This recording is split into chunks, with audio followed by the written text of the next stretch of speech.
আমি কি করলাম? আমি 1.5 বছরের ছেলে মানুষ করেছিলাম রে। স্ত্রীকে বাটনাবাটা শিল দিয়ে খুন করে নিজে আত্মঘাতী যুবক। ঘটনাটি ঘটেছে মুর্শিদাবাদ জেলার বড়ুয়া থানার ঝিকরহাটি গ্রামে। স্থানীয় সূত্রে জানা যায়, রমা বাগদির সঙ্গে 5 বছর আগে বিয়ে হয় সাহেব বাগদির।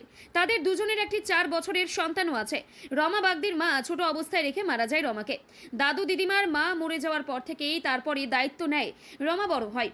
গ্রামের এই সাহেব বাগদির সঙ্গে বিবাহ হয়। কিছুদিন স্বামী স্ত্রীর সম্পর্ক ভালোভাবে এই সংসার করছিল।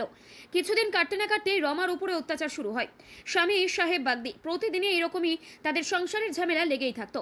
আজ সকালে অর্জুন দোলাই ও তার দাদু সাহেবের বাড়িতে আসে এবং দরজায় আওয়াজ দিলে কোনো আওয়াজ পায় না। আওয়াজ না পাওয়ার পর দুজনেই বাড়ির মধ্যে প্রবেশ করে।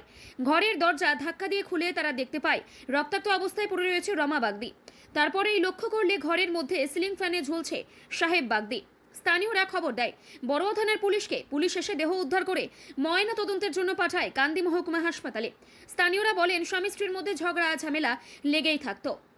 তার স্ত্রীকে মাথায় শিল দিয়ে মাথায় আঘাত করে খুন করা হয়। তারপর ওই যুবক নিজে গলায় ফাঁস দিয়ে আত্মঘাতী হন, এমনটাই স্থানীয়দের অভিযোগ। পুরো ঘটনার তদন্ত শুরু করেছে বড়ুয়া থানার পুলিশ। কিভাবে বলবো, এখন জামাইদের সব নাম করছে যে জামাই নাকি ভাগ্নিকে মেরেছে, তারপরে জামাই নিজে সুইসাইড করেছে, এটাই জানছি আমরা এখন।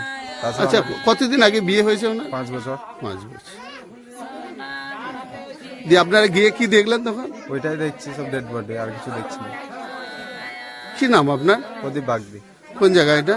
ঝিকরহাটের নামও করা পুলিশ এসেছিল? এসেছিল।